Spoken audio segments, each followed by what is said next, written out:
New Zealand and Australia are working on plans to resume bilateral travel between the two countries in the aftermath of the COVID-19 virus pandemic. In a statement, New Zealand's Prime Minister Jacinda Arden said both stood to gain from allowing travel across the Tasman Sea to resume.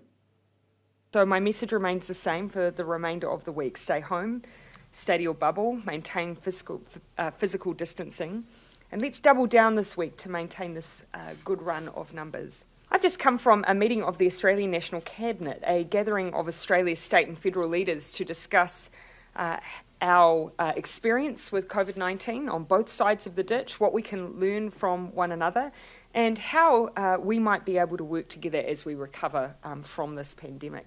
Australians and New Zealanders travel across the ditch more than they do anywhere else.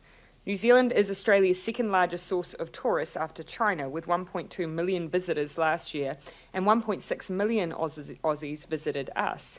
So we both stand to benefit from getting travel up and running again.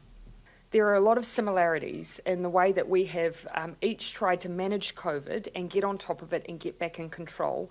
And therefore, there's the same goals for both of us. Neither of us want cases of COVID coming between our countries. Neither of us would want the burden of that. So I think regardless of our future path, we'll be looking for ways to do it safely. That will be top of mind. The whole purpose of us discussing the possibility of having a bubble of sorts between us, a safe zone of travel, would be so that you wouldn't have to have a quarantine attached. I think everyone would acknowledge that it would be prohibitive. People just wouldn't travel if they had to stay on either side in quarantine for a 2-week period and have to do the same again when you return. But there is still a lot of work to be done before we can progress an idea like that, but it's obviously being floated because of the benefits that it would bring.